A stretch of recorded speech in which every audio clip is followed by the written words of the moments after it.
48 ساعة ما عندناش على النت غير لايف الدكتورة وسام، مش لاقيين اخبار جديدة. انا مستغربة، انا مش عارفة الخبر الجديد ده هيجي منين. الناس كلها مقسومة وعمالين بقى، في ناس افاضل كده بيتخانقوا ويقول لك لا اللي اتقال في اللايف ده ما يصحش، وخناقات بقى. في الناس برضو افاضل تانيين قال لك لا اللي اتقال ده زي الفل وهو ده اللي لازم يحصل، وشيروا بقى الكلام ده والكلام عجبهم. في بقى ناس افاضل زي كده على استحياء كده قاعدين في ركن مش قادرين يقوموا من على الكنبه. المهم يعني احنا عجبنا حاجات ومش عجبنا حاجات. يعني انا واحده من الناس عجبني الجرأة في الموضوع، يعني طرح الموضوع نفسه ده موضوع خطير، انما الاسلوب والالفاظ ما كانتش تصح. عجبني برضو انها قالت حاجات بالتفصيل عشان ما حدش يرجع يقول ده بتألف او بتحور وعلى فكره انا مش شايفه انها قفشت اسرار حد، لان هي لا قالت اسم ولا مكان ولا تاريخ ولا عنوان ولا اي حاجه.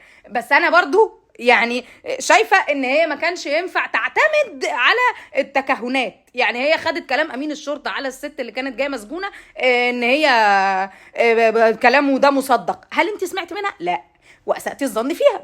البنوته برضو الصغيره اللي عندها 14 سنه انت برضو اسأتي الظن فيها وقررتي تقولي ان هي جايه مثلا غلطانه يعني او الطفل ده جاي طفل مش عن طريق جواز او لا بقى. لا، ما ممكن مثلا يكونوا زواج قاصرات ودي مشكله تانية، ومثلا ممكن يكون حد معتدي عليها، بس انت لا، ازاي لازم نسيء الظن فيها؟ فدي برضو من الحاجات اللي ما عجبتنيش. عجبتني برضو جزئيه انها بتقول لازم نربي ولادنا على الدين والالتزام والكلام ده كله على راسي طبعا عاجبني، وان هي بتقول ان مش ما نعلقش كل حاجه على شماعه التربيه الايجابيه. حلو تمام، بس انا برضو ما عجبنيش ان حضرتك تقولي ان الناس كلها تعمل تحليل دي ان ايه لعيالها.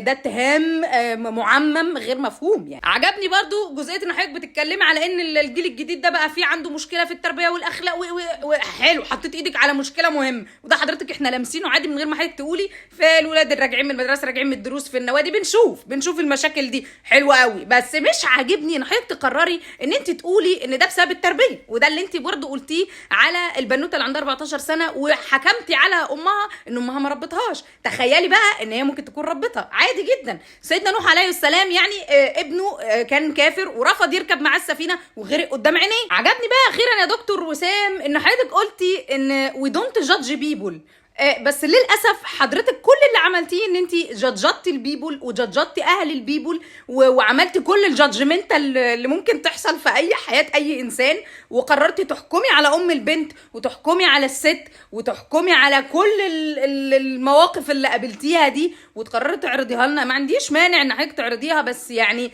ده ما يخصنيش، ده ما يخص ليه؟ لان كل واحد يوم القيامه هيحاسب على فاتورته هو ومن عاب ابتلي. وللاسف كل الحاجات اللي حضرتك قعدتي بيها الناس دي ربنا كلف ناس تانية ان هم دخلوا ودوروا في كل بوستاتك ولايفاتك وعابوا فيكي، وللأسف هم الناس دي ما تختلفش عن حضرتك في اي حاجة، بنفس الاسلوب بنفس الفجاجة بنفس طريقة النقد، وانتوا الاتنين غلطانين. ومن الاخر اقفلوا الموضوع ده عشان يعني اميتوا الباطل بالسكوت عنه، واهم حاجة الستر. وكفاية بقى في النهاية، هل الكلام اللي اتحصل في اللايف ده كان يصح؟ للأسف اللايف ده كان مهم وموضوعه مهم، وما ينفعش ندفن راسنا في الرملة زي النعامة، ولازم كلنا نقف شوية بس مع نفسنا، خصوصا الاهالي اللي بتربي الجيل الصغير. الناس بقى اللي بتنقد انتوا عاملين بالظبط زي كأن حد راح عنده دكتور يقول له يا دكتور انا صباعي ده وجعني وفيه التهاب، فقال له ده في جرح، وبيدوس له عليه عشان يشوف مدى عمق الجرح ده قد ايه ومقصر والوجع نسبته عامله ازاي. فانت